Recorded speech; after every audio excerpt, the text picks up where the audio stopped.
Hello everyone, welcome back to the channel. We are doing special English and we are on the first poetry, that is the Nightingale, where I explained you all about the poet. The poet is Sir Philip Sidney, and he was at the time of Queen Elizabeth. We discussed about the poem. The poem is about the pain of the man and the pain of the woman, and there is a mythical character, that is Philomela, who is actually turned into a nightingale, and she sings out her pain as she in the past has been raped by her own brother-in-law, and his name is Tereus. The girl's name is Philomela, that is the nightingale, and the speaker is the one who's talking about this story of Philomela, as he wants to express his own pain much bigger than the pain of the girl who has been raped. So, this is the poetry, this is the theme. Today, I will read out the poetry for you all, and then we will be doing the glossary part. Okay, so this is the book I've already shown you all, I'm referring to, and I am on page number 47 for the ones who are going through the book. I'm reading out the poetry for you all. The Nightingale. As soon as April begins, onto her rested sends a perfect walking, while late bare earth, proud of new clothing, springs, sings out her woes, a thorn her song booking making, and mournfully bewailing, her throat in tunes expresses what grief her breast oppresses. For Tereus' force on her chest will prevailing, O Philomela fair, oh take some gladness, that her here is just a cause of plaintful sadness. Thine earth now springs, mine fade, thy thorn without, my thorn my heart invades. Alas, she has no other cause of anguish, but Tereus' love on her by strong hand rocken, wherein she suffering, all her spirits languish, full woman like, complains her will was broken. But I, who daily craving, cannot have to content me, have more cause to lament me, since wanting is more woe than too much having. O Philomela fair, O take some gladness, that here is just a cause of plainful sadness. Thine earth now springs, mine fade, thy thorn without my thorn my heart invades. I hope you all got few words from the poetry. The poetry explains that the speaker is saying, yes, this girl named Philomela was raped, but as she is expressing herself through singing a song by turning into a nightingale and expressing her feelings, whatever has been wrong with her, what all happened with her, who forced himself on her. But this speaker is daily craving for love. He does not have anyone to be loved. So he's craving, that means he needs someone.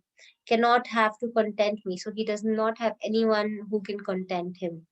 Have more cause to lament me. So he has more cause to be more sad than this girl Philomela. He says that you should be glad that you can express yourself, and I am the one who's bearing more pain than you.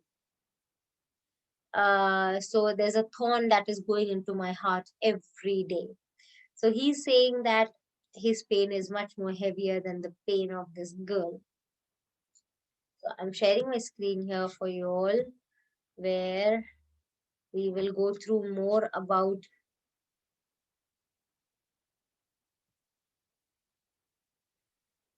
Yeah, literary elements we'll see. We just read the poetry. Now we'll see the literary elements.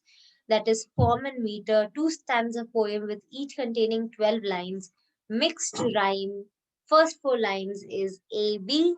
So you all will know A B is the rhyme scheme here. Next four lines is B. Last four lines is C, irregular meter and line length. So here you can see it's not regular. The meter, the form of the poetry is not regular and it is irregular, as the first one is A B, So this is not regular. Now there are metaphors and similes that, I mean, the figure of speech that are in the poetry. The singing nightingale. Now what do you mean by the singing nightingale? It is a symbol of Philomela. So is also a metaphor for women's pain. So they are, I mean, the singing phenomena, the Philomela who's singing the nightingale is actually expressing the woman's pain. So it's compared. That's metaphor. Women, the speaker, suggests are openly able to express their emotions, especially pain. So this is compared. In this poem, Earth is a metaphor for a man and woman's emotional state. Sydney begins the poem in spring, a time when the nightingale's spirit should brighten as the world around her is restarted and renewed. In contrast, she states that his own earth, his own emotional landscape, is permanently blighted. Now let's go to alliteration and assonance. High thorn, without my thorn, my heart invades. Now there's repetition over here. If you say the words are repeated, thorn and thorn is repeated, my is repeated, right? So these words are repeated and therefore there is alliteration and repetition used in the poetry. There is also irony. The poem is structured by a central dramatic irony. The speaker's use of song form belies his argument that he is unable to express his pain, leading the reader to see the opposite meaning that he himself intends. So that's the reason irony is also there in the poetry. There is genre. Now, what do you mean by genre? Lyric poetry. So this is a lyric poetry actually. The setting of the poetry, there's a spring day retelling events related to characters from Greek mythology. Now, Philomela is a mythical character and from the Greek mythology. The tone of the story, I mean, the poem is mournful. That means it's crime, self pitying. That means you are pitying your own self. You're sorry about your own self. Glooming, very too much sad story, sad poetry. Now the climax of the poetry is crying out of Philomela. The speaker of the poem concludes that his woo, that means his pain, is much more greater than the pain of Philomela because she has too much to explain. The speaker of the poem concludes that the rape of Philomela was nothing more than love on her by the strong hand, and his suffering is much more greater than her. It is according to the speaker, and we can also say that this speaker is hypocritical as he himself is expressing the pain and then saying that it is not possible for him to explain. Now, let's do the glossary part over here. If you see, glossary part is taken from this book, and on page number 48 the glossary is written. The same thing is over here, almost the same uh, words are being explained. Let's see what is bewailing. Bewailing is expressing one's sadness about something. So in the poem this word has come over here, that sings out her woes a thorn, her song book making and mournfully bewailing. That means she's crying out. She's expressing her sadness. Now, expressed, that means to express something, an emotion or something. Oppressed means a term used for oppression. That means somebody has harmed someone. Now, Philomela. mythical figure in Greek mythology who is associated with literature, art, and music.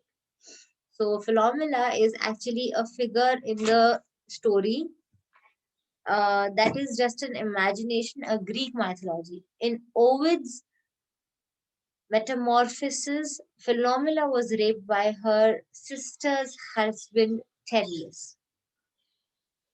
By her sister's husband Tereus. So you know who has done all this. So there are three characters: the speaker, Philomela, the Nightingale, and Tereus. Okay, Tereus was a figure in Greek mythology. He was a Thracian king married to Procne and was the son of Eris. So you know who was Eris, right? Eris was a great king. He was the son of Eris, and he had actually raped his wife's sister, that is Philomela. In Ovid's Metamorphs, Tereus rapes his wife's Procne's sister Philomela. Now, plaintful, it means you are just complaining about your pain. Your pain is not that much, but you're just, expressing your pain too much. Then, fadeth, terms that means your pain should be faded, not so much. Invade, just to invade something, to explore something. Anguish, strong mental or physical pain is called anguish. Broken, old term used as a past participle for wreck. What do you mean by wreck? Which means to cause harm. Anyone who harms someone is known as a wreck. Chaste. Chaste is refraining from sexual intercourse that is regarded as contrary to morality or religion, virginal. That means a person who is pure and away from all these unwanted wrong things is known as a chaste girl. Okay, here we go. We are done with the glossary as well. I've read out the poetry for you all. In the first video, I had done about the poet, about the poem. Then we did the character list. There were three characters that I just explained you, and all of this is done. The theme of the poetry, the man's pain and the woman's pain, is compared in this poetry by the poet. So, and everyone does not need to agree on this poetry, as this was written long back and it's written by a very depressed. The poet at that time was very depressed and he had written out of his depression. So that does not mean a girl who has been raped is not in a painful situation. Yes, she goes through a lot of pain. We cannot undermine this, right? So be careful, treat your kids right from the beginning. When, or maybe if you all are future teachers, engineers, doctors, whatever profession you all go to, you all should be the one who are actually educating your kid, or you are educating the parents to educate their kid in the right way, in the right manner. This is how the youth will become more stronger, right? And everyone will be educated that whether a boy or a girl, whether a son or a daughter, they should be treated equally. And the boy should not be told that do not express your emotions or do not express whatever you feel. Are you a girl that you're crying? All these things are not right. I hope you all understood the concept of the poetry and what is the speaker trying to say. What do you learn from the poetry? And these question answers: what season does the poet refer to? It's the spring season. What does the poet compare Philomela to, and why? He's comparing Philomela to himself, the pain of Philomela to his pain, because he wants to show that his pain is much more heavier in the scale than her pain. Then what metaphor does the poet use in the first stanza? So I've already explained you all through the slides what is the pain, I mean, what is the metaphor, irony, and everything in this? Then can you explain the lines? But I, daily craving, cannot have to content me, have more cause to lament me. So he in this line is trying to say that he daily is craving for someone. There's no one in his life who loves him so much. So this is the answers to all these questions. Now, questions for critical analysis, you all can find it and try to do this. Try to write your own answers on this. There is allegory and symbolism and all used in this. I hope you understood what the poem is about, the theme, and you all can take the help of all these and write the critical analysis. Thank you so much, everyone. Take care of yourself.